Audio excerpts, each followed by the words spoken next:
Assalamu alaikum warahmatullahi wabarakatuh. Mimi naitwa Hussein Ismail. Ningependa kujua wewe unaitwa nani? Mimi naitwa Muhina Muhammad. Muhina Muhammad. Kutoka kijiji gani? Adwan. Adwan kijiji.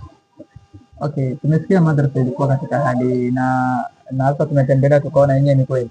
Je, kulingana na wewe ilikuwa ukihisi vipi ukiishi ndani ya hali kama hii?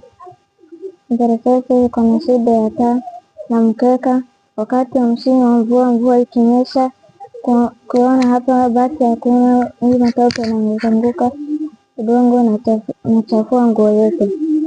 Na ukiangalia na hali ya ile siku ya Alhamisi, Ustadh Rahman akienda kwake nyumbani anatumia kilomita 20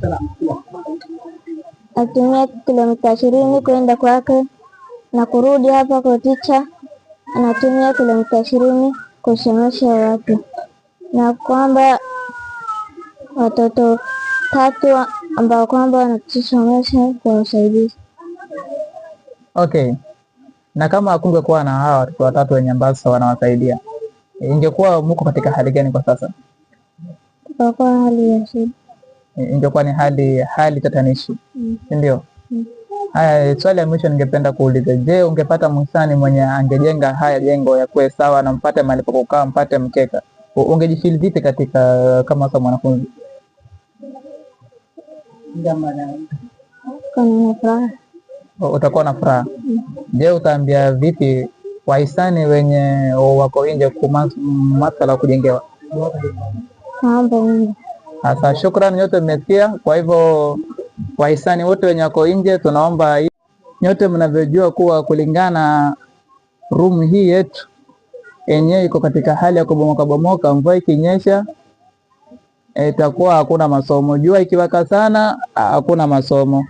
Room ni kidogo yenye ambaye wanasemanga unipishe nisome, inamaanisha ni mtu mmoja atoke mwingine aingie ndo apate nafasi ya kukaa. Kwa hivyo tunaomba wahisani pia at least watujengee hata kama room 4, itakuwa ni bora zaidi, kwa sababu idadi ya wanafunzi ni wengi kuliko hii room.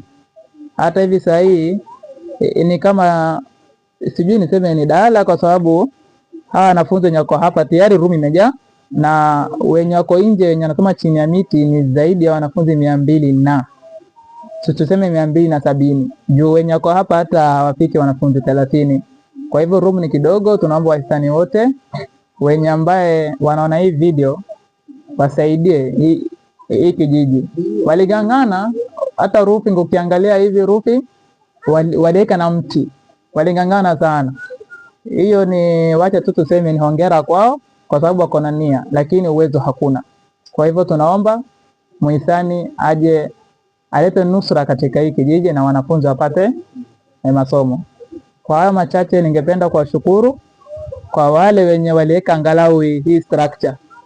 Hii inaitwa improvised material. Walitumia tu ile material ya kawaida tu. Kwa hivyo tunashukuru sana. Lakini zaidi tunaomba wahisani waje wakaiboreshe zaidi. Kwa hayo machache, wa assalamu alaikum warahmatullahi wabarakatuh.